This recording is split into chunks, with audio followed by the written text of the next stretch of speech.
Regardons le livre des Actes. Dernier verset, dernier mot du livre des Actes.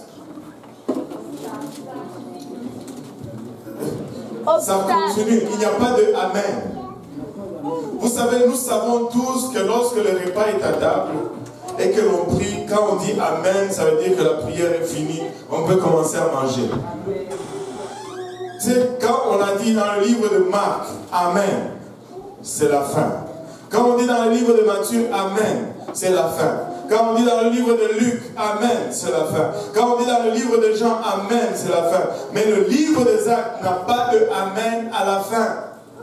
Ça veut dire que le livre des Actes continue jusqu'à maintenant. Le Amen du livre des Actes va être écrit après l'enlèvement. Parce que c'est le livre de l'Église et nous sommes l'Église. Nous sommes encore dans l'Église. Nous sommes encore du temps de l'Église. Alléluia. Amen. Ça, ce n'est pas le Amen de la fin. Je n'ai pas fini d'enseigner. On vient juste de commencer. Ça, c'est le Amen de d'accord. Alléluia. Matthieu 16, versets 18 et 19. Est-ce que Mathéo peut nous chercher quelqu'un pour lire Matthieu?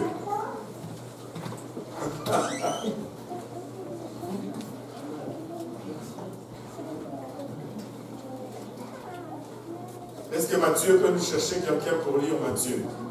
Matthieu 16, versets 18 et 19.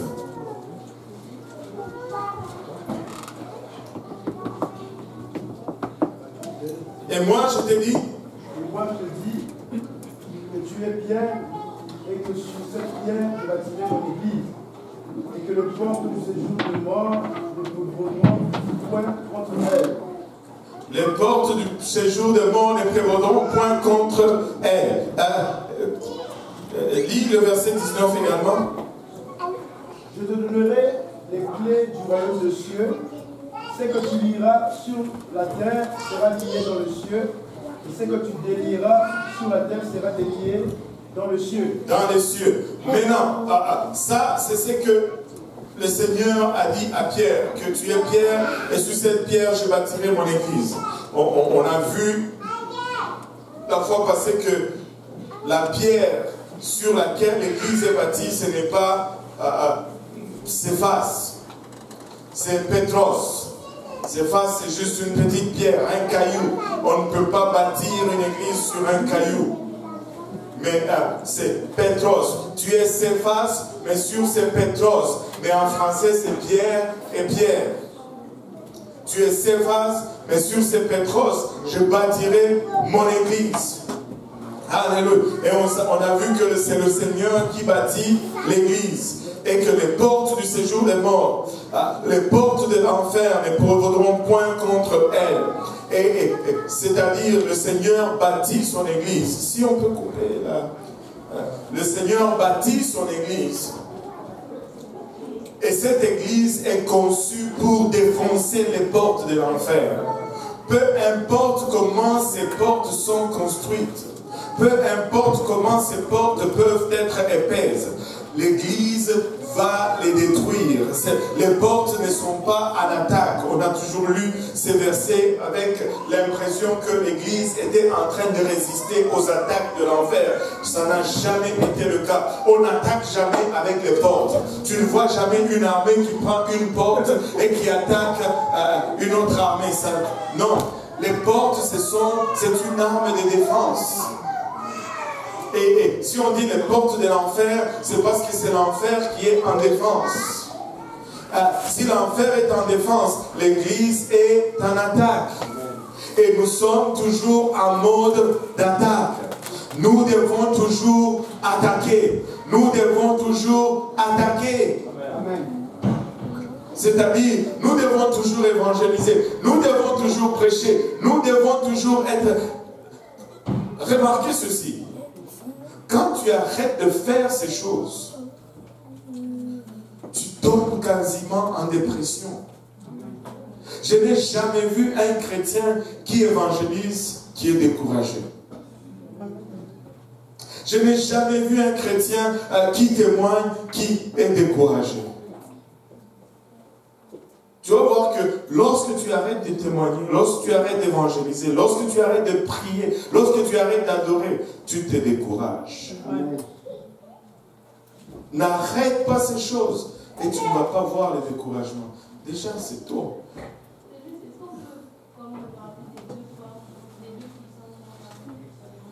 Matin, il faut que tu sois alerte. Il sera bien.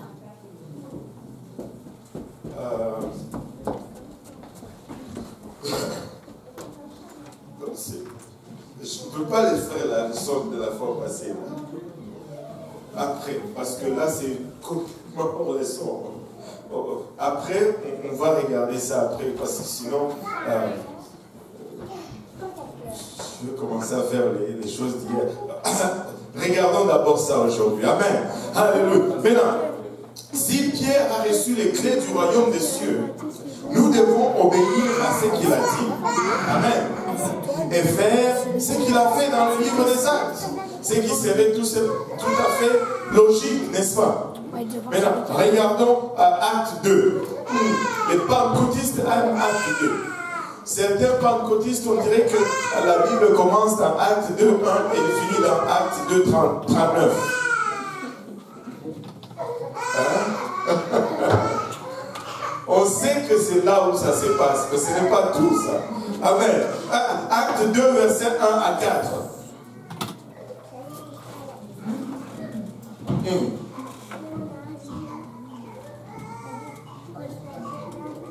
1 à 4. Oh, j'ai oublié l'anniversaire de l'église Pentecôte. C'est le 15 mai. 15 mai. J'avais oublié l'essentiel. Le 15 mai, anniversaire de l'église. Inviter quelqu'un. Amen. Pas l'église de l'Est, mais l'église universelle. Toute l'église. Amen. Ça va être un service chaud, chaud, chaud, chaud. Oh, oh Seigneur, j'allais oublier ça. On fait une pause. Dites, écoutez bien le pasteur. Écoutez bien le pasteur. Le Seigneur m'a mis à cœur quelque chose. Le frère Didier va être très content. Amen. Le jour de la Pentecôte, c'est le 15. N'est-ce pas? Ils ont attendu pendant combien de temps? Non, 10 jours. Vous aussi, 40 jours. C'était l'ascension. Mais Jésus, le 40e jour, leur dit, allez à Jérusalem et attendez pendant 10 jours. Et pendant 10 jours, qu'est-ce qu'il faisait? Frère Didier, si à partir du 5 mai, on avait une réunion de prière chaque soir ici, jusqu'à ce qu'on arrive à Pentecôte, je pense qu'on va entrer dans Pentecôte. C'est le Seigneur. C'est le Seigneur. Alléluia.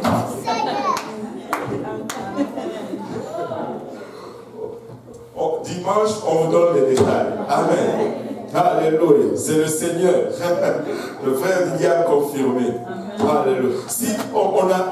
Si on faisait 10 jours de prière avant la Pentecôte, si on faisait 10 jours de prière, où on va faire comme si on était en ce jour-là,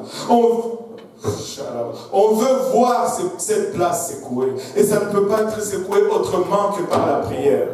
10 jours avant la Pentecôte, on va marteler le ciel, on va marteler l'enfer, on va marteler notre monde avec la prière, et on va voir le jour de la Pentecôte.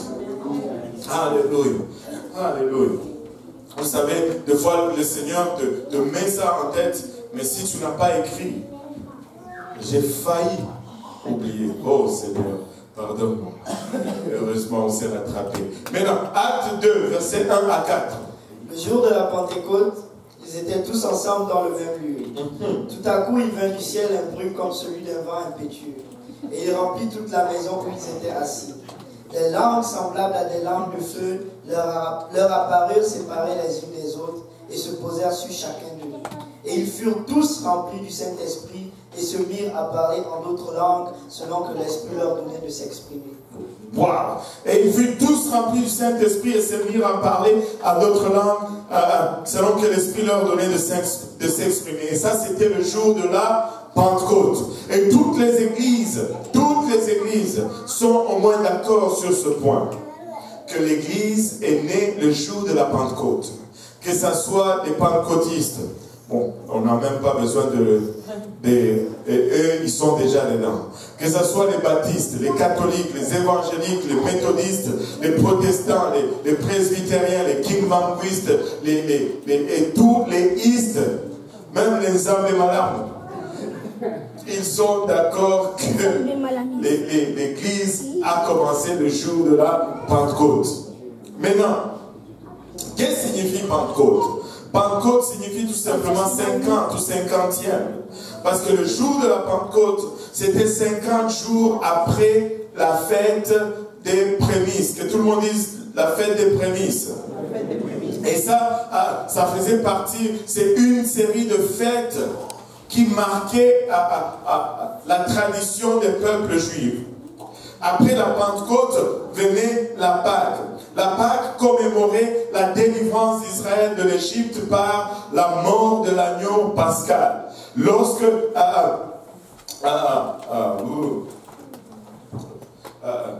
Israël était encore esclave en Égypte, Dieu lui dit, tu prends une brebis, le jour de leur sortie, vous allez prendre cette brebis, vous allez l'immoler, vous allez le manger le jour de votre sortie, vous allez, en mangeant cette brebis, vous allez avoir vos vêtements avec vous, et c'était la toute première Pâque juive, et la Pâque juive, c'était la commémoration de la délivrance d'Israël, de l'esclavage de l'Égypte, et cela était fait par la mort de l'agneau pascal. Il fallait qu'il y ait un agneau qui soit tué pour que le peuple d'Israël puisse avoir leur délivrance de l'Égypte. Maintenant, il y a une autre fête que les Juifs se commémoraient aussi, et c'était le premier fruit dont on a parlé tout à l'heure. Le premier fruit commémorait le début de la récolte de l'orge. L'orge, c'est comme un blé, mais de moindre qualité, on va dire. C'est juste un céréal. Mais le blé, on dit qu'il est supérieur, l'orge est inférieur. Et dans la Bible, les deux récoltes symbolisent toujours, l'orge c'était toujours la première récolte, et le blé c'était la dernière récolte. Et dans la Bible, l'orge symbolise toujours la première réveil. Le premier réveil, et le blé signifie toujours le dernier réveil. Et l'orge, comme il était de qualité faible, on dit que si tu regardes le premier réveil, la plupart étaient des gens simples. Mais le dernier réveil va être caractérisé par tout un groupe de gens, la plupart intelligents, instruits d'une quelconque manière. La dernière moisson va être toujours meilleure que la première. La dernière pluie va être toujours plus abondante que la première, va être toujours plus meilleure. Et plus meilleure, ça c'est dit, non, ça c'est dit meilleur tout simplement. Bon, moi je suis congolais, hein. Je parle français, mais vos articles là, c'est ça le grand problème. C'est vrai, l'anglais c'est plus ça. C'est un fameux musicien congolais. Mais non. Maintenant, lorsque on récoltait l'orge, après la récolte de l'orge, le sacrificateur prenait une gerbe de grains et il allait et il l'offrait en sacrifice, il le secouait. Je ne sais pas s'il faisait vraiment ça. Et il offrait un sacrifice au Seigneur. Maintenant, ce sacrifice utilisait la toute première gerbe de grains pour une offrande, et cela symbolisait que la totalité de la récolte appartenait au Seigneur. Et ça, c'est le premier fruit. Quand on donne la prémisse à Dieu, cela signifie tout simplement qu'on reconnaît que même le reste appartient à Dieu. C'est ça le sens de nos offrandes, de nos prémices. Quand on donne le premier fruit à Dieu, c'est parce qu'on se dit que le reste de la récolte, Seigneur, nous reconnaissons que ça t'appartient. Et il faisait cela, le sacrificateur secouait d'un côté et de l'autre cette gerbe de blé et il la présentait en sacrifice au Seigneur. Maintenant, après le premier fruit, c'est ça, c'était la signification plutôt du premier fruit. Maintenant, la Pentecôte commémorait la fin de la récolte des blés. Lorsque un sacrificateur, à la Pentecôte, on récoltait le blé. Mais après cette récolte de la Pentecôte, où on récoltait le blé, le sacrificateur ne prenait pas une gerbe de blé, mais il prenait plutôt 2 pains. Que tout le monde dise 2 pains. Et le 2 pains avait de la levure là-dedans. C'était du pain levé. Et tout cela, Dieu ne le fait pas par hasard. La Pâque, il y avait l'agneau immolé. Et à la Pâque, on mangeait du pain sans levain. Et la Pâque est toujours le type de Christ. Et en Christ, il n'y a pas de péché. Or, le levain, c'est le type du péché. Mais à la Pentecôte, c'est la fête de l'Église, c'est la naissance de l'Église. Ça veut dire, vous et moi, nous sommes dedans. Or, nous, 3 points de suspension. Vous et moi, nous avons des péchés. Et c'est pourquoi, à Pentecôte, il y avait 2 pains, mais avec de la levure qui symbolise l'imperfection humaine. Et il y avait 2 pains, que tout le monde dise 2 pains. Et le 2 pains symbolisait les remerciements de la nation d'Israël à Dieu pour la totalité de la récolte. Que tout le monde dise totalité de la récolte. Oh, c'est beau ces affaires. Je vous dis, la parole de Dieu est succulente. Maintenant, à la Pâque, Jésus est mort en tant qu'agneau de Dieu pour expier nos péchés, pour notre délivrance de notre Égypte. Lorsque Jésus est mort à la croix, c'est pour que nous puissions sortir de notre Égypte. Amen. Regardez, Jean 1, verset 29, nous le confirme. Jean 1, 29, rapidement, Jean 1, 29, quelqu'un s'il vous plaît, Jean 1, 29.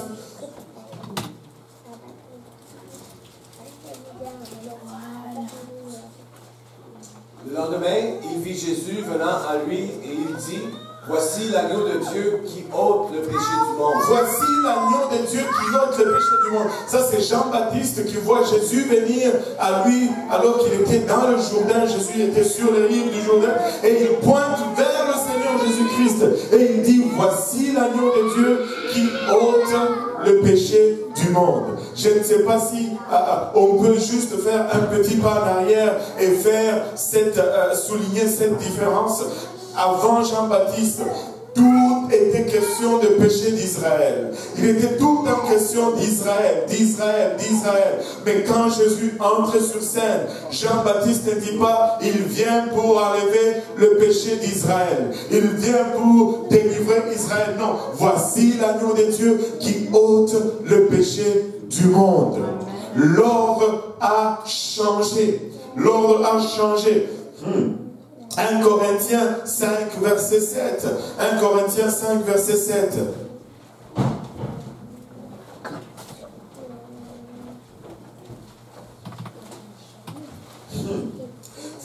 Faites disparaître le vieux levain. Faites disparaître le vieux levain afin que vous soyez une pâte nouvelle puisque vous êtes sans levain, car Christ, notre Pâque, a été immolé. Car Christ, notre Pâque. Christ, notre Pâque. Christ est vraiment la Pâque de l'Église. L'agneau était la Pâque pour Israël, mais Christ est notre Pâque pour nous les chrétiens. Il est notre Pâques. Il a été immolé. Et après qu'il a été immolé, il a été enseveli. 3 jours, il est resté dans le ventre de la terre. Mais selon sa promesse, je ressusciterai le 3e jour. Laissez-moi vous dire, le 3e jour, les entrailles de la terre ont commencé à tourner. Le 3e jour, la terre s'est rendue compte qu'il ne pouvait pas digérer celui-là. Et il s'est levé et il est sorti. Et c'était exactement les jours de premier fruit. Jésus était la prémisse, ou le premier fruit, ou la prémisse de la récolte de tous les morts qui vont ressusciter. Il est ressuscité comme étant le premier fruit et il est ressuscité le jour de la fête de premier fruit. Il est ressuscité le jour de la fête de premier fruit. Maintenant, regardez, le premier fruit pour les Juifs, c'est pas que pour les chrétiens.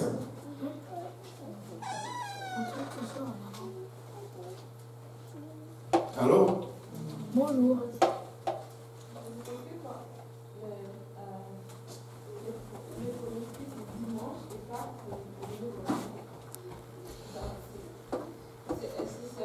Parce que quand on dit premier fruit pour les Juifs, c'est pas pour les chrétiens. Jésus est ressuscité quel jour? Non, je veux dire en termes de fête. Pour les chrétiens. Pâques. Jésus est ressuscité à Pâques. Amen. La Pâque chrétienne, mais qui est le premier fruit pour les Juifs. Parce que la Pâque juive était déjà célébrée 3 jours avant. Amen.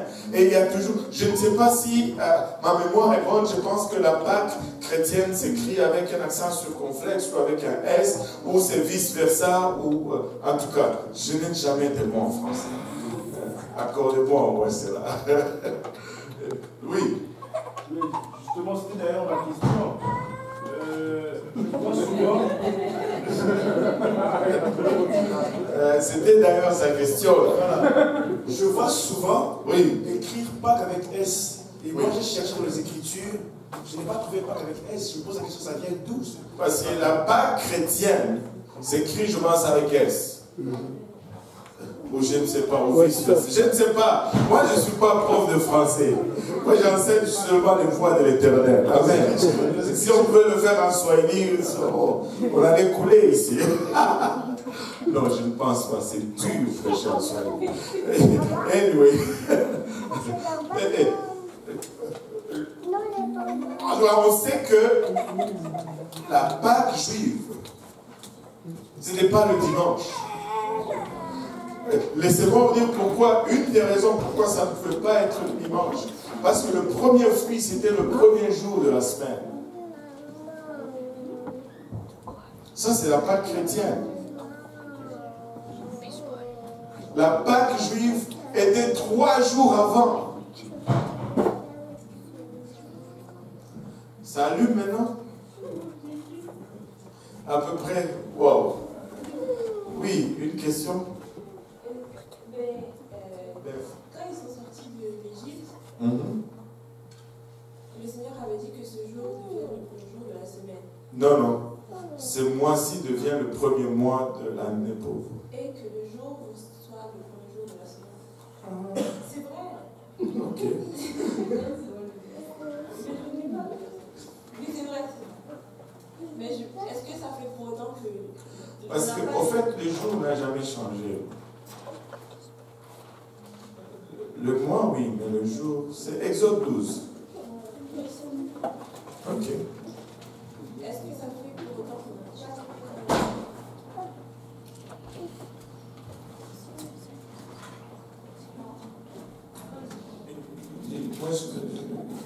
C'est seulement le mois.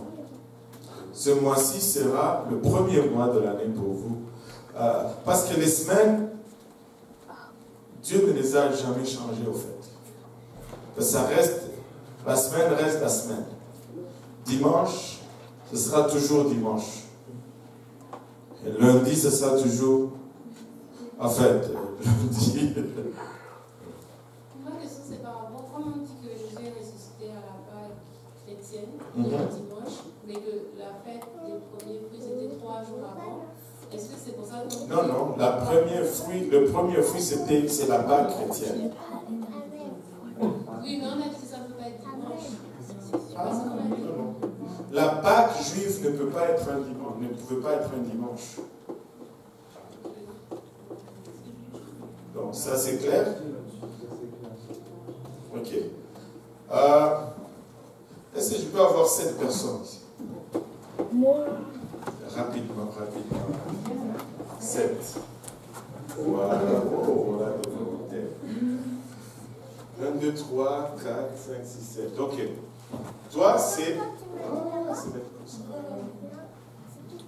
Quand tu dis dimanche, lundi, mardi, mercredi, jeudi, vendredi, et puis samedi. Amen. Maintenant, ça, ce sont nos jours. C'est vendredi. Amen. Ça, c'est dimanche. Ok? On va dire, c'est le premier fruit. Parce que... Oublie l'orge. Sinon, ça va être compliqué. Le premier jour est le premier fruit qui est la Pâque chrétienne, qui est la résurrection de Jésus. Mais si il est ressuscité là, 1, 2, 3, là, qui est la Pâque, parce qu'il a été tué le jour de la Pâque juive.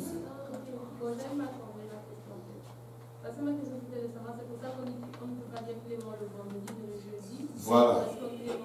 Il est resté 3 jours. En fait, la confusion de pourquoi les gens disent qu'il est mort vendredi, à cause du sabbat. Mais il faut savoir que le mot sabbat, dans la Bible ou pour les Juifs, ne signifie pas tout simplement samedi. Si tu regardes le livre de Jean, je pense, ou le livre de Luc, je n'ai pas inclus ça là-dedans, il est très spécifique. Le sabbat de samedi, c'est un sabbat régulier. Mais à tout jour de fête est aussi appelé sabbat. Et on appelle ça le grand jour.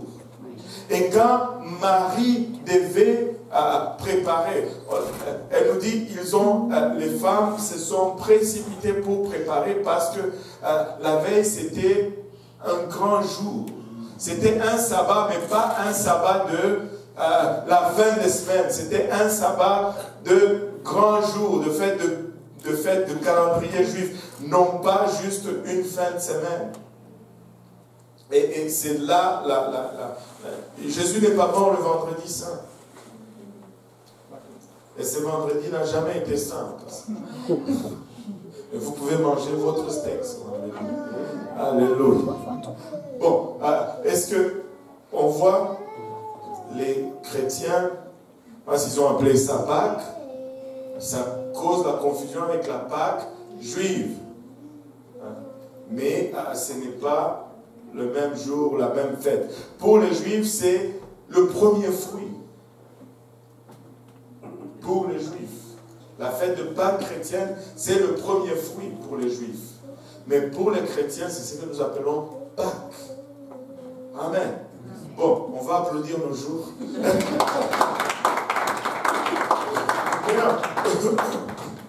Maintenant, Jésus est ressuscité le jour du premier fruit ou de la prémisse, parce qu'il est la prémisse de tous ceux qui vont ressusciter. Il est le premier fruit d'entre tous les morts. Il est le premier fruit d'entre tous les rachetés. Il est le premier en tout.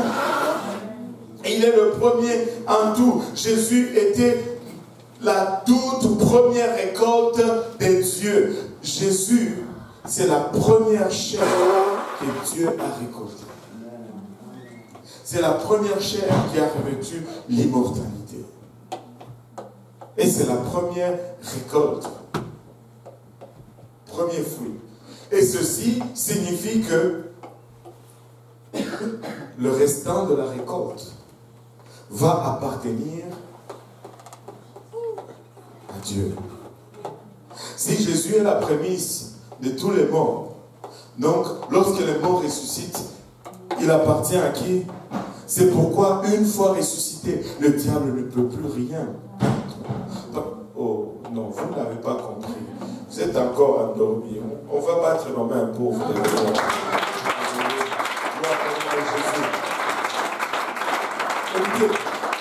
Quand on donne à Dieu notre prémisse, cela signifie que tout le reste est à lui.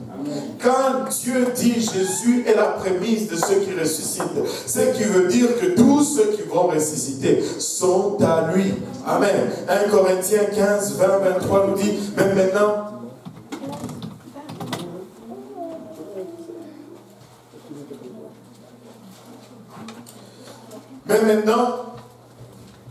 quelqu'un, mais maintenant, Christ est ressuscité. Christ est ressuscité des morts. Il est les prémices de ceux qui sont morts. Il est les prémices de ceux qui sont morts.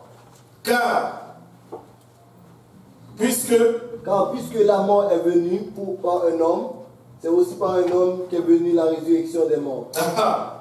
Et comme tous meurent à Adam. Et comme tous meurent à Adam, de même aussi tous revivront en Christ. Oh, mais chacun en son rang, Christ comme prémisse ou premier fruit.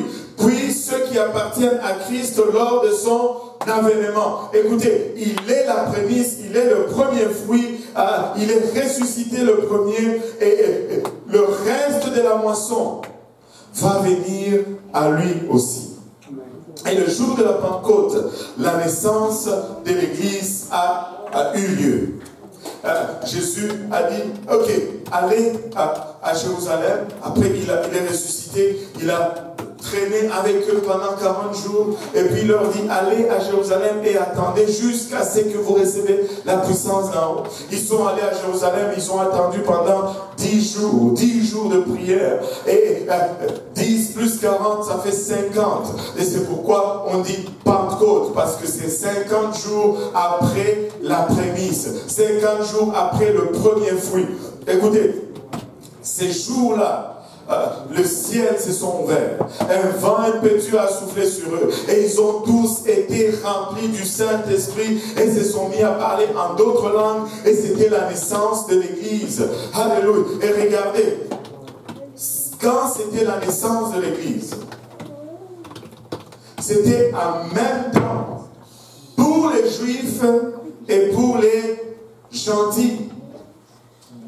C'était la naissance de l'Église pour les Juifs et pour les gentils. Après cela, vous serez mes témoins en commençant par Jérusalem, dans toute la Judée, jusqu'à la Samarie, jusqu'aux extrémités de la terre. Il n'y a pas une église pour les Juifs et une église pour les gentils. Une seule église est née le jour de la Pentecôte, et pour les Juifs et pour les païens. D'où les deux pains qui sont donnés en offrande. Les deux pains qui sont donnés en offrande le jour de la Pentecôte, dans la célébration juive. Il prenait deux pains levés et il les offrait. Un pain pour les païens, un pain pour les non-païens. Si vous voulez. Regardez, Ephésiens 2, 13 à 16. Mais maintenant, en Jésus-Christ, vous qui étiez jadis éloignés, vous avez été rapprochés par le sang de Christ. Que tout le monde dise, ça veut dire nous. Nous qui étions loin, nous qui n'étions pas juifs.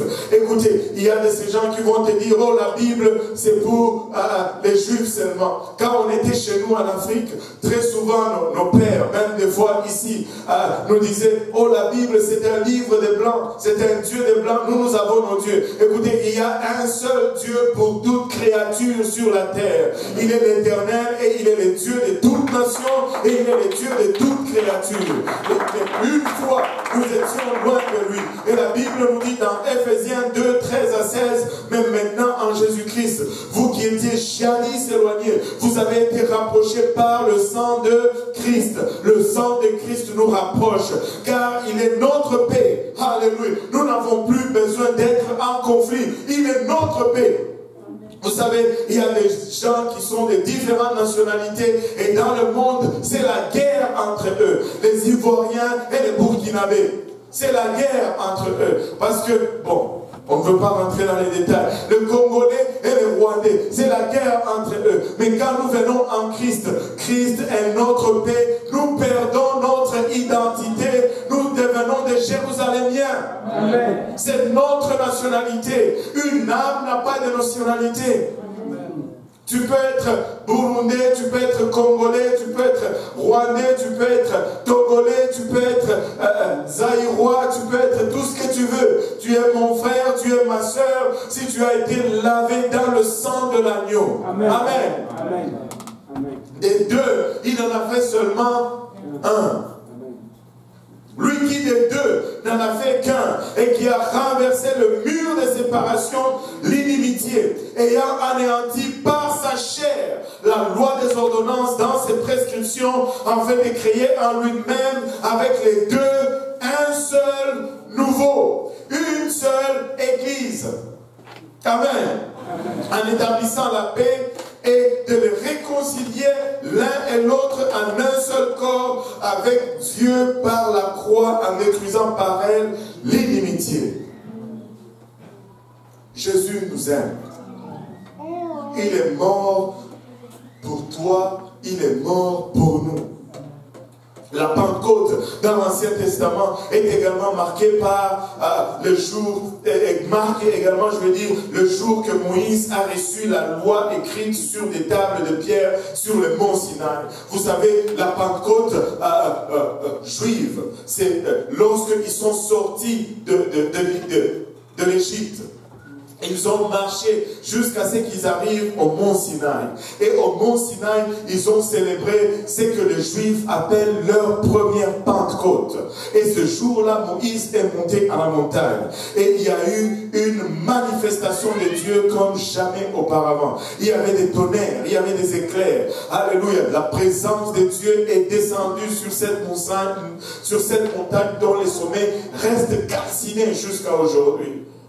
Et Moïse est monté dans la présence de Dieu, après avoir invité le peuple à monter avec lui. Mais le peuple avait peur. Ils disent, non, toi monte, nous allons, juste toi, va parler à Dieu, nous allons t'écouter, et toi tu vas nous dire ce que nous voulons faire. Nous ne voulons pas nous approcher de Dieu. Et ainsi passant à côté de l'alliance que Dieu voulait faire avec eux. Écoute, tu dois apprendre à rentrer dans la présence de Dieu par toi-même. Par toi-même. Tu dois entrer dans la présence de Dieu toi-même. Si tu veux développer la crainte de Dieu, il faut que tu apprennes à rentrer dans la présence de Dieu par toi-même. Par toi-même. Écoute, et c'était la naissance, Israël dit que c'est la naissance du judaïsme. C'est là que Moïse a reçu les lois et les commandements. Mais cette loi était écrite sur des tables de pierre. Le doigt de Dieu a écrit littéralement ces lettres sur des tables de pierre. Mais à la Pentecôte, dans le Nouveau Testament, c'était différent. Cela marque le jour où Dieu a écrit encore une fois la loi. Mais cette fois, non sur les tables de pierre, mais sur le cœur de chair. C'est-à-dire en toi et en moi. N'est-ce pas extraordinaire? Regardons 2 Corinthiens 3:3. Vous êtes manifestement une lettre de Christ. Amen. Vous êtes manifestement une lettre de Christ, écrite par notre ministère, non avec de l'encre, mais avec l'Esprit du Dieu vivant, l'Esprit de Dieu qui descend en nous, non sur des tables de pierre, mais sur des tables de chair, sur les cœurs. Dieu a écrit une fois la loi sur des tablettes de pierre. Alléluia. Mais très souvent, l'homme a brisé cette loi. Il dit, maintenant, qu'est-ce qu'on va faire? On va écrire ça sur ton cœur. Tu ne vas pas dire que je l'ai oublié.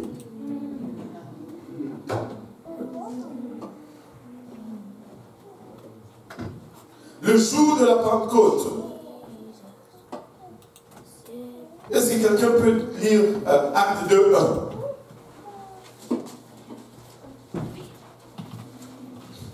Le jour de la Pentecôte. Le jour de la Pentecôte, Alléluia. tous ensemble dans le même lieu. Est-ce qu'il y a quelqu'un qui peut me le lire dans la version Martin? Oui. Comme le jour de la Pentecôte était venu, ils étaient tous ensemble dans le même lieu. Est-ce que quelqu'un peut me le lire dans la version Osterval? Le jour de la Pentecôte étant arrivé, Les jours de la Pentecôte étant arrivés, ils étaient tous d'un accord dans un même lieu. ils étaient tous d'un commun accord dans le même lieu. Et il est clair que dans les écritures originales, ça dit que quand le jour de la Pentecôte fut venu, ou quand le jour de la Pentecôte était venu, il nous parle d'un jour qui est venu. Et la connotation de cette expression signifie littéralement quand le jour de la Pentecôte était accompli, ou était littéralement rempli, était à sa plénitude. Ce n'était pas un jour comme tous les autres jours. Ce jour de la Pentecôte, ce premier jour, est arrivé à sa plénitude. C'était différent ce jour-là de tous les autres Pentecôtes passés.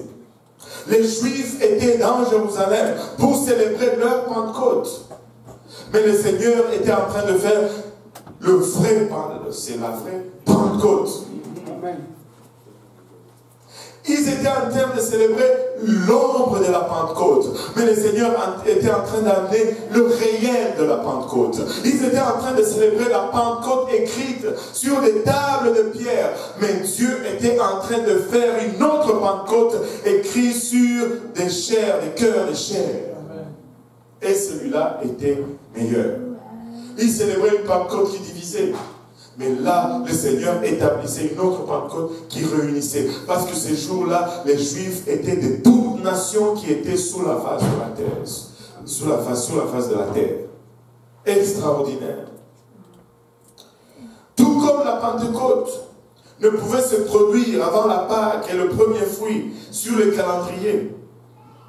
Le Saint-Esprit non plus ne pouvait être versé jusqu'à ce que Jésus ne meure, soit enterré, puis après qu'il ressuscite le troisième jour. C'est pourquoi il dit dans Jean 7, 37, le dernier jour, le grand jour de la fête, Jésus se tenant debout s'écria, si quelqu'un a soif, qu'il vienne à moi et qu'il boive. Celui qui croit en moi, des fleuves d'eau vive couleront de son sein, comme dit l'Écriture. Il dit cela de l'Esprit que devait, que tout le monde dise, que devait recevoir ceux qui croiraient en lui, car l'Esprit n'était pas encore, parce que Jésus n'avait pas encore été glorifié. La plénitude du jour n'était pas encore là. Le jour n'était pas encore pleinement. Il devait d'abord passer par la Pâque et par le premier fruit avant qu'on puisse avoir la Pentecôte. Alléluia. Regardez ceci. Quand il dit ici, celui qui croit en moi, de fleuves d'eau vive couleront de son sein. Que tout le monde dise sein. Le sein ici, c'est le ventre. Amen. Le ventre. Cette eau va couler de ton ventre. Que tout le monde dise le ventre. Quand une maman est enceinte, tu vas toujours voir les enfants qui vont dire, hey, il y a un bébé dans le ventre de mamie. Il y a un bébé dans le ventre de mamie. Et le Saint-Esprit allait couler du ventre. Qu'est-ce que le Seigneur est en train de faire? Le Seigneur est en train d'égaler la réception du Saint-Esprit à une naissance. C'est pourquoi il dit, tu dois naître de nouveau. C'est une naissance. Quand quelqu'un reçoit le Saint-Esprit, c'est une naissance. Ça sort du ventre. les liens de la conception, le lieu plutôt de la conception, les lieux où l'enfant est formé, les lieux où la vie est délivrée. Le sein. Nous devons être nés de nouveau, sinon nous n'allons pas entrer dans le royaume des dieux. Le vent et le feu accompagnent parfois la présence de Dieu dans l'Ancien Testament. Souvenez-vous d'Élie au mont Horeb, il y a eu un grand vent, il y a eu un feu, et ainsi de suite. On va mettre ça de côté. Mais cette fois-ci, on a encore une fois entendu un bruit d'un vent et on a vu une manifestation de feu sur chacun.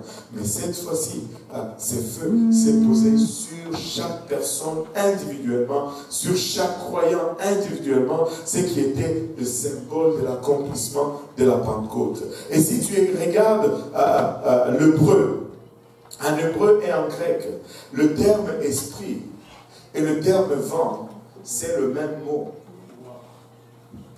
Pneuma. D'où on a le mot pneumatique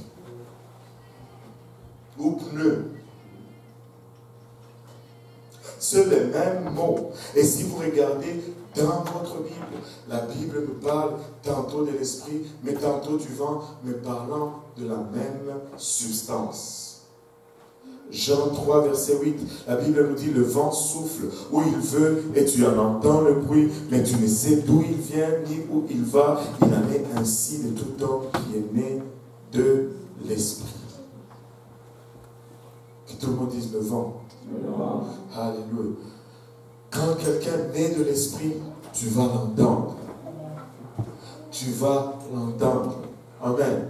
C'est pourquoi nous disons que l'évidence du Saint-Esprit, c'est le parler en langue. Parce que lorsque quelqu'un parle en langue, on l'entend. Et c'est ce que Jésus dit. Jean 20, verset 22, la Bible nous dit, après ces paroles, il souffla sur eux. Après ces paroles, il souffla sur eux.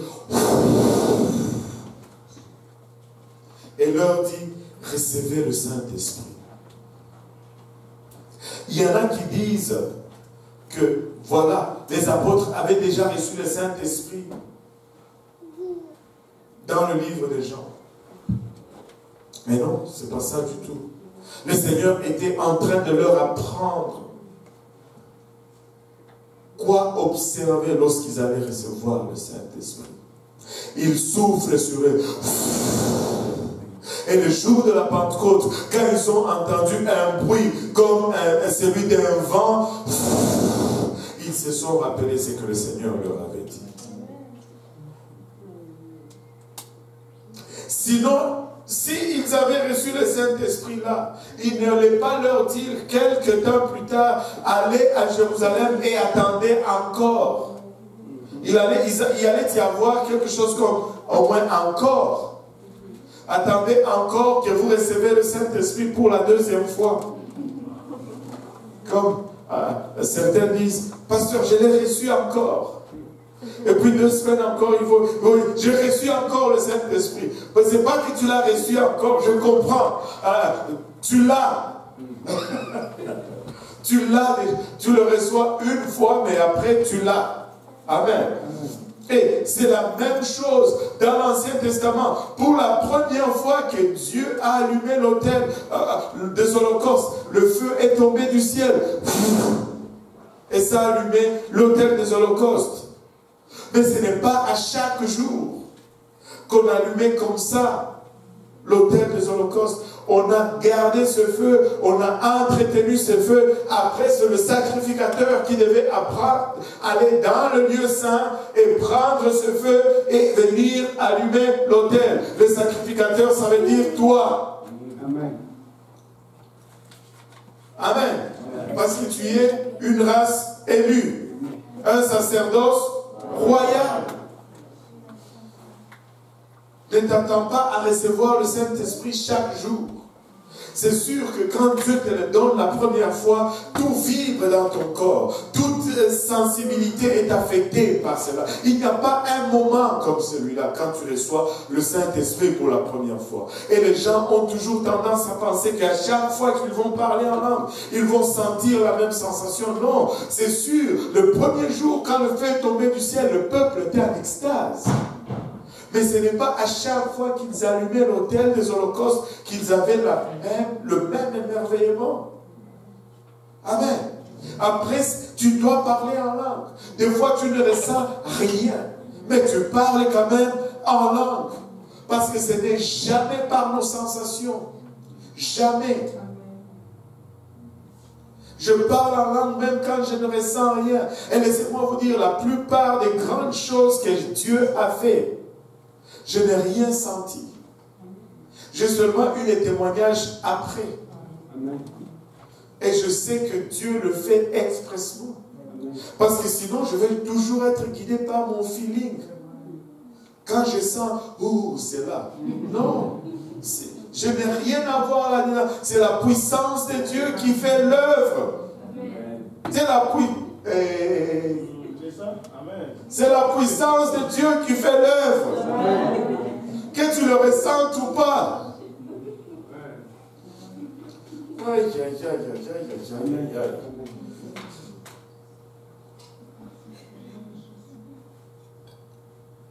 Wow. Où est-ce que j'en étais encore? Le vent. Regardez Ézéchiel 37, versets 9 et 10. Il nous dit, et il me dit, prophétise et parle à l'esprit, prophétise, fils de l'homme, et dit à l'esprit, ainsi parle le Seigneur, l'Éternel. Esprit, viens des quatre vents, souffle sur ces morts. Esprit, viens des quatre vents et souffle sur ces morts. Encore une fois, l'Esprit de Dieu est égalé au vent.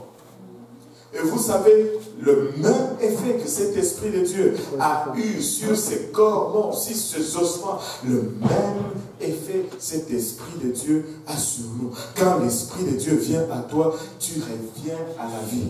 Mais ce n'est pas juste une vie temporaire, c'est la vie éternelle, c'est la nouvelle naissance.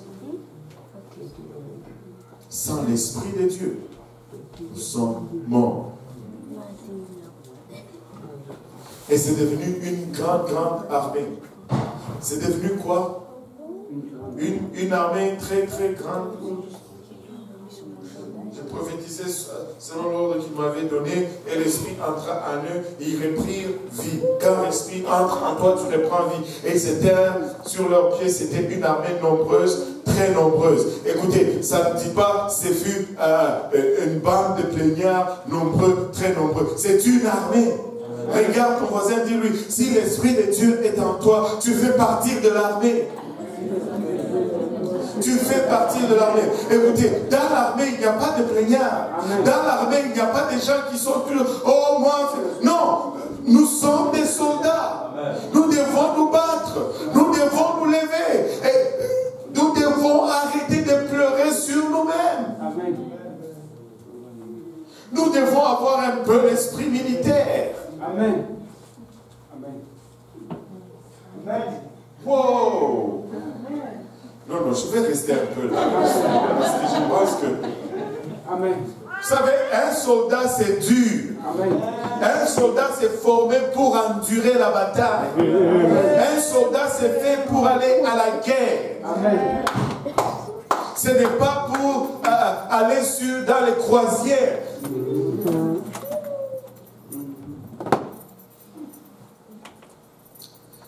Nous n'allons pas dans les croisières. Nous sommes en guerre. C'est la guerre. Et quand Dieu met son esprit en nous, ce n'est pas pour que nous soyons des bébés là. C'est pour que nous soyons des hommes et des femmes prêts à aller et arracher ces âmes, même dans le feu de l'enfer. Arrêtons de nous regarder nous-mêmes. Arrêtons de nous plaindre sur notre situation. Oh, moi je n'ai pas l'autre. Même lorsque nous avons, nous continuons quand même à nous plaindre. À croire que nous ne serons jamais satisfaits. Il faut juste se battre. Il faut juste se lever. C'est la guerre. C'est la guerre. C'est la guerre. Il faut le faire. Parce que notre ennemi n'a pas pitié.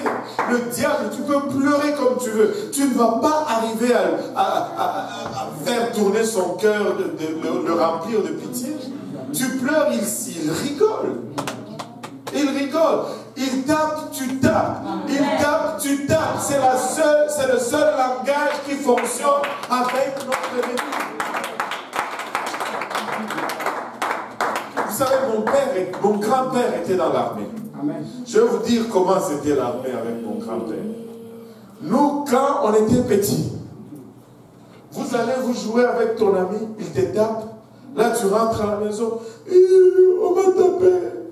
Mais quoi? Bomba foyer. C'est-à-dire, stupide, toi. Retourne là-bas. Tu vas retourner jusqu'à ce que toi aussi tu tapes. Sinon, tu ne rentres pas dans la maison. C'était ça l'armée. Oh, le diable va déranger. Commence à le déranger aussi. Des fois, c'est grave. Nous sortons dehors, les diables nous sautent dessus, et nous venons ici. On adore. Non, je n'ai pas le goût à adorer. Quoi? Même le chien le plus stupide, quand il est dans sa cour, il devient méchant. Le chien, il est loin de sa cour, là. Tu fais, là, il court, il met sa queue entre les jambes, il part. Mais quand il est chez lui, non. Mais il montre des canines. Mais vous, même ici, chez nous, montrez un peu vos canines, je ne sais pas. Adorez Dieu, quelque chose. Alléluia.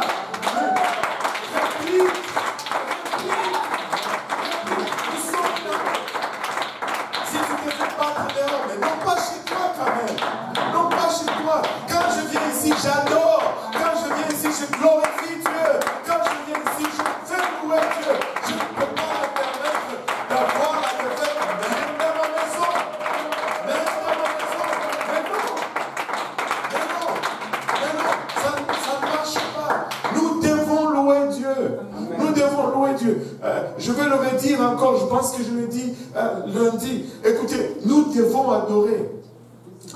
C'est un prédicateur que j'aime beaucoup, qui a dit ceci. Écoutez, je n'ai jamais vu des gens qui vont au restaurant et les serveurs viennent, ils disent, allez, mangeons, mangeons, nous allons manger, mangeons. Ils vont au restaurant pour manger.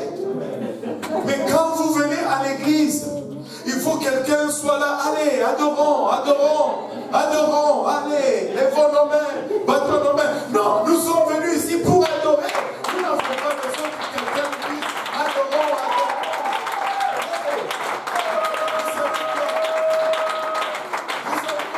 Ça m'a coûté de l'essence pour venir ici. Je vais rentabiliser mon essence quand je suis là. Ça m'a coûté le transport pour venir ici. Tu as payé ton autobus. Ne laisse pas ce prix aller juste en vain. Rentabilise ton investissement. Adore comme tu l'as pas adoré. Sors ici avec une victoire. C'était ça l'église de Jacques. C'était ça l'église de Jacques. Nous sommes adorons un peu le Seigneur.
divisés, se sont posés sur chaque personne. Et cela symbolise l'éclairage des lampes sur les chandeliers d'or. Vous savez, quand tu rentrais dans le chandelier, il y avait, plutôt dans le Saint de Saint, il y avait un chandelier avec 7 branches. Et sur chaque branche, il y avait une langue de feu. Amen. Et c'était la seule source de lumière dans le tabernacle. Maintenant, l'église se doit d'être une lumière. Parce que ces langues de feu qui se posent sur chacune des personnes représentent l'éclairage des chandeliers d'or. Or, les chandeliers d'or sont le type de l'église. Regardez Apocalypse 1, 12 à 16. La Bible nous dit: je me retournais pour connaître quelle était la voix qui me parlait. Et après m'être retourné, je vis 7 chandeliers d'or. Et au milieu de 7 chandeliers, quelqu'un qui ressemblait à un fils d'homme, vêtu d'une longue robe et ayant une ceinture d'or sur sa poitrine. Sa tête et ses cheveux étaient blancs comme de la laine, blanches comme de la neige. Ses yeux étaient comme une flamme de feu. Ses pieds étaient semblables à des lérins ardents, comme s'il eût été embrasé dans une fournaise. Et sa voix était comme le bruit de grandes eaux. Il avait dans sa main 7 étoiles. De sa bouche sortait une épée aiguë à 2 tranchants, et son visage était comme le soleil lorsqu'il brille dans sa force. Et si on lit un peu plus loin, la Bible nous dit que les 7 chandeliers représentent les 7 églises. Amen. Amen. Vous savez, nous devons être une lumière. Nous devons être en forme, en feu. Verset 20. Nous devons être une lumière. Nous devons éclairer notre monde des ténèbres. Regardez, lorsque le Seigneur était ici sur la terre, il a dit: je suis la lumière du monde. Amen. Mais lorsqu'il devait partir, regardez Matthieu, on va regarder d'abord Matthieu 3, 11 à 12. Il nous dit: moi je vous baptisais d'eau pour vous amener à la repentance. Ça, c'est Jean qui parle. Mais celui qui vient après moi est plus puissant que moi. Et je ne suis pas digne de porter ses souliers. Lui, il vous baptisera du Saint-Esprit et de feu. Il a son vent à la main. Il nettoyera son air et il amassera son blé dans le grenier. Regardez, le blé, dernière moisson. Mais il brûlera la paille dans un feu qui ne s'éteint point. Dans Matthieu 5, 14 à 16, la Bible nous dit, ça c'est le Seigneur qui parle maintenant à ses disciples: vous êtes la lumière du monde. Une ville située sur une montagne ne peut être cachée. Et on n'allume pas une lampe pour la mettre sous le boisseau, mais on la met sur le chandelier et elle éclaire tous ceux qui sont dans la maison. Que votre lumière luise ainsi devant les hommes, afin qu'ils voient vos bonnes œuvres et qu'ils glorifient votre Père qui est dans les cieux. Nous devons être une lumière. L'Église doit produire des bonnes œuvres. Nous ne devons pas juste être une place théorique. Nous devons avoir aussi des bonnes pratiques. C'est-à-dire, quand quelqu'un entre ici pour la première fois, s'il vous plaît, il doit ressentir l'amour de Dieu. Il doit voir la lumière à travers nous. Il ne peut pas venir au milieu de nous et ressentir la même chose quand il va à l'école, ou que quand il va à son travail, ou que quand il se promène dans les rues ou dans les discos. Il vient ici, il doit voir les sourires sur ton visage. Tu t'es chicané peut-être avec ton père ou avec ta femme ou ton mari. Garde les chicanes pour la maison. Mets ton sourire et viens ici à l'église. Souris. Juste un simple sourire. Juste un simple sourire qui ne te coûte rien peut transformer la vie de quelqu'un. Ça peut transformer la vie de quelqu'un. Vous savez, il y a une église quelque part. Bon, au moins eux, ils adorent Dieu. Alléluia. Alléluia. Amen. Maintenant, regardez ceci. Ça, c'est l'histoire. C'est une histoire vraie qui s'est produite en Afrique du Sud avec la sœur Nona Freeman qui était missionnaire à l'époque. Elle était dans sa maison. qui était proche de l'autoroute. Et là, elle priait, elle lisait sa Bible. Et là, elle dit, c'est comme si l'Esprit de Dieu lui dit, sors sur ton balcon et salue. Elle dit, mais ça c'est une chose bizarre. Pourquoi vais-je faire une chose comme ça à cette heure-ci tard comme ça? Il sort, fais-le. Et là, elle est sortie. Bon, c'était une femme de foi. Elle sort et puis elle rentre. Et puis, des années ont passé. Elle n'a jamais compris ce que c'était. Mais un jour, elle était en train de prêcher quelque part. Et là, elle a dit, des fois, Dieu va nous demander de faire des choses étranges. Comme un soir, Dieu m'a demandé d'aller sur le balcon. J'étais à telle place, de sortir sur la véranda et de saluer. Je n'ai rien compris. Jusqu'à présent, je ne sais même pas pourquoi il m'a demandé. Mais j'ai obéi. J'ai la paix par rapport à ce que Dieu m'a demandé. Et là, après le service, un monsieur vient le voir. Il dit merci d'avoir obéi à Dieu ce jour-là. Ça s'appelle le... Parce que j'ai passé sur cette autoroute ce jour-là. J'étais tellement désespéré. J'étais tellement down que je pensais que personne ne se souciait de moi. Et j'étais en route, j'étais en route pour me suicider au fait.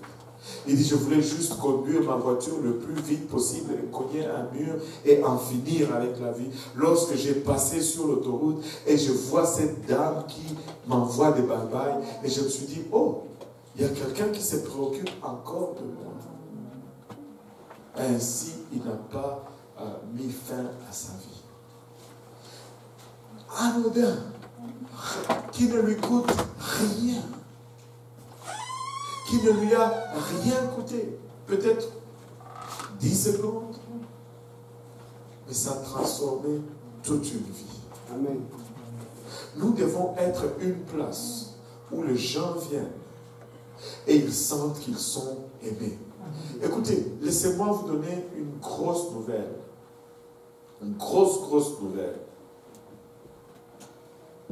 Je ne suis pas parfait. Voilà. Beaucoup d'autres grosses nouvelles aussi. Vous n'êtes pas parfait. Donc si vous voulez commencer à trouver des fautes, vous allez en trouver jusqu'à ce que vous ne saurez plus compter. Mais vous savez, la dernière fois que j'ai vérifié, ça n'a jamais empêché Dieu de faire quelque chose. Amen. Dieu travaille avec des vases imparfaits. Amen. Et ce n'est pas l'odeur de la pourriture qui le repousse. L'odeur de la pourriture ne repousse pas Dieu. Tu sais, il était déjà mort depuis 4 jours. Ça n'a pas empêché à Dieu de dire, ôtez la pierre. Et la réaction de tous ceux qui étaient à côté de lui, c'est qu'il est déjà mort, ça fait 4 jours. Et il sent. Mais cette odeur n'a pas empêché le Seigneur à faire son œuvre. Écoute, toutes les églises qu'on a citées, les 7 églises dans l'Apocalypse, si tu regardes la liste, quand le Seigneur commence à leur envoyer des lettres, à toutes les églises, il reproche quelque chose. Amen. Oui ou non? À toutes les églises, j'ai ceci contre toi, j'ai ceci contre toi. Mais dans le verset qu'on a lu, il était où? Là, au milieu de ces chandeliers, au milieu de ces églises. Amen. Il était au milieu de ces églises. Elle avait des problèmes, oui. Mais le Seigneur était là, quand même. Donc, le temps que je passe à côté les fautes de la sœur Rebecca, le visiteur vient, et là je commence à me dire, ah, dans cette église, regarde la sœur Rebecca, elle est là, ça fait combien de temps? Et toujours. Et là, Moi, si j'étais le visiteur, je dis waouh, et toi, tu es ici, ça fait combien de temps? Le Seigneur n'a pas encore réussi à nettoyer ta bouche.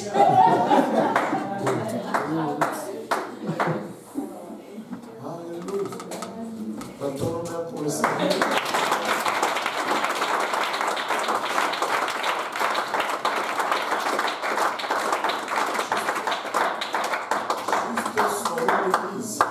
Juste un mot, juste encourage quelqu'un, juste élève quelqu'un, exhorte quelqu'un. Le diable nous frappe déjà assez. Tu sais, tu n'as pas besoin de me dire combien je suis mauvais. Le diable me le dit tous les jours. Il me le dit tous les jours. Et je sais. Et je suis fatigué de l'entendre. Je cherche seulement quelqu'un qui peut me dire, ah, tu as bien fait là. Pour que je puisse me relever.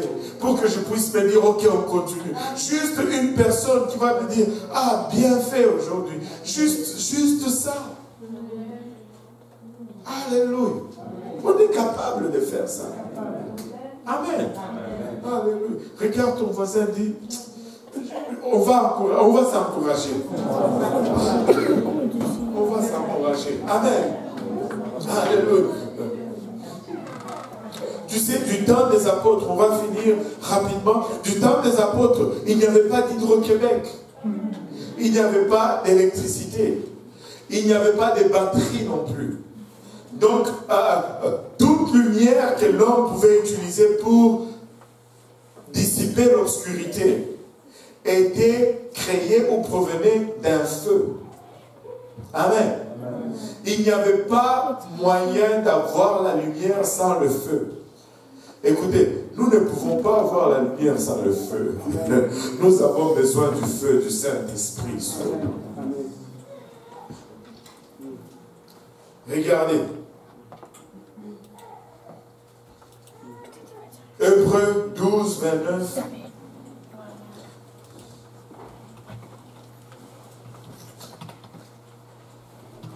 Hébreux 12, 29.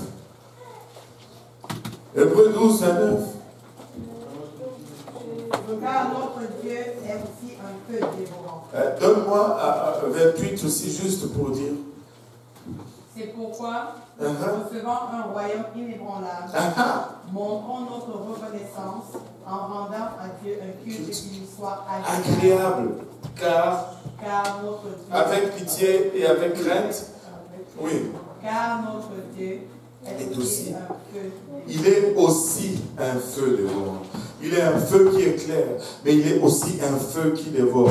Dans Acte 1, nous voyons Jésus laissant ses disciples et aller au ciel. Nous avons parlé de cela. Mais dans Acte 2, nous voyons Jésus retournant à ses disciples par le Saint-Esprit. Regardez, dans les évangiles, Jésus-Christ était avec eux. Mais dans le livre des Actes, Jésus-Christ était en eux. Il était en eux. Deux derniers versets. Colossiens 1, 27.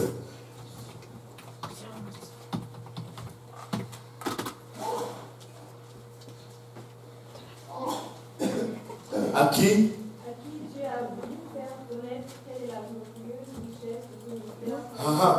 Parmi les païens, savoir Christ en vous, l'espérance de la gloire. Christ est en nous. Dans les évangiles, il était avec eux. Mais aujourd'hui, il est en nous. Christ est en nous. Et plus grand est celui qui est en nous que celui qui est dans le monde. Et la Bible nous dit dans Acte 2, verset 4, et ils furent tous, et tout le monde dit tous, remplis du Saint-Esprit et se mirent à parler en d'autres langues selon que l'Esprit leur donnait de s'exprimer. De deux, il en a fait seulement un. Alléluia. Et nous sommes cette dernière moisson. Nous sommes cette dernière moisson. Nous sommes le blé. Et l'Église, c'est la récolte de blé. Israël, c'était la récolte d'orge. Et l'Église, c'est la récolte de blé. Et Dieu fait toujours les choses avec ce qu'on appelle une espèce de dualisme. Tu vas toujours voir deux. Mais nous sommes la récolte finale. Des deux, il en a fait juste un. Et écoutez, comme il est la prémisse, nous lui appartenons. Et nous avons le privilège non seulement d'être avec lui, mais de l'avoir en nous. Nous pouvons le faire. Nous avons reçu la puissance. Nous pouvons le faire. Regarde ton voisin, dis-lui, tu es capable. Dis-lui, tu es un soldat. Alléluia. Est-ce que tous les soldats peuvent s'élever? Alléluia. Gloire au nom de Jésus-Christ. Soldat, soldat, soldat. Alléluia. On va prendre 2-3 minutes ici à l'avant. On va venir parler au Seigneur. On va le laisser nous imprégner un peu de cet esprit de soldat. Mais en même temps, nous allons prier qu'il fasse de nous sa lumière. Que nous puissions être aptes à montrer qu'il est. Que nous soyons vraiment son image. Autant que Christ est mort pour nous. Alléluia. Soyons aussi à mesure de mourir pour ceux qui ne sont pas encore dans le corps de Christ. Alléluia. Avancez, avancez. On ne va pas rester longtemps. On va juste parler au Seigneur. Juste pour un moment, on va lui parler. Juste pour un moment, on va élever nos voix vers le Seigneur. Juste pour un moment, on va lui dire, Seigneur, sonde-moi et connais-moi aujourd'hui, Papa. Tu connais mes secteurs de défaillance. Tu connais mes secteurs de faiblesse. Mais je sais que tu m'aimes encore. Je sais que tu es allé à la croix pour moi, Papa. Étends ta main sur moi maintenant, Seigneur Jésus-Christ. Et rencontre-moi, Père, au lieu de mes besoins aujourd'hui, Seigneur Jésus-Christ. Viens bannir toute crainte en moi, Seigneur. Souffle sur moi, Papa, et que le soldat qui est en moi se lève aujourd'hui, Éternel. Oh, Rabaya Katamana, Utaraba Kolo Yamashid. Irabaya Katamana, Utaraba Kolo Yamashid. Oh, Yaraba Kotamana, Utaraba Kolo Yamashid, Araba Holo Yosad. Dans le nom de Jésus, dans le nom de Jésus, Seigneur, alléluia, Papa. Christ en nous, l'espérance de la gloire. Christ en nous, l'espérance de la gloire. Christ en nous, l'espérance de la gloire.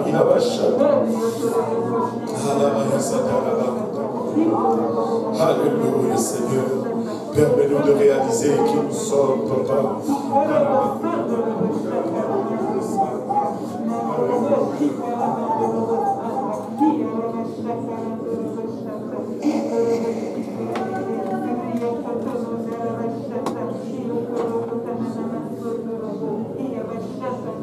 Alléluia, Seigneur. Il t'aime encore. Il t'aime encore. Il t'aime encore. Alléluia, il ne t'a jamais abandonné, il ne t'a jamais délaissé. Il est ton Dieu. Alléluia, il est ton Dieu. Relève-toi d'où tu es et regarde encore une fois la croix. Relève-toi d'où tu es et regarde encore une fois. Il a bachata à la croix. Rien ne te sépare de l'amour de Dieu.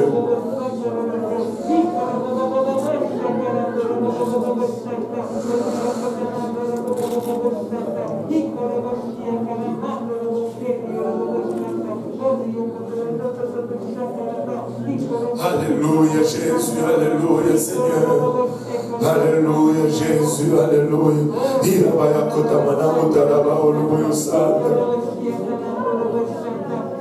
Gloire au nom de Jésus.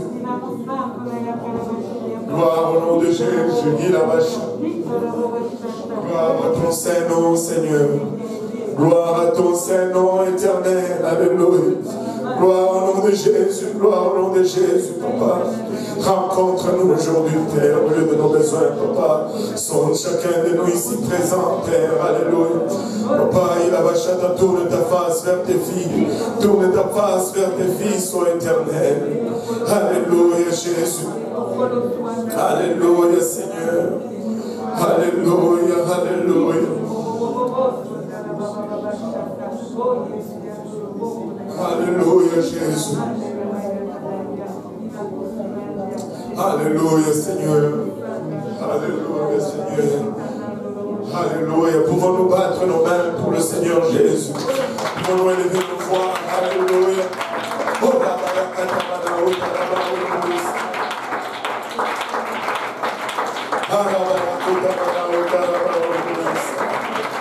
Alléluia.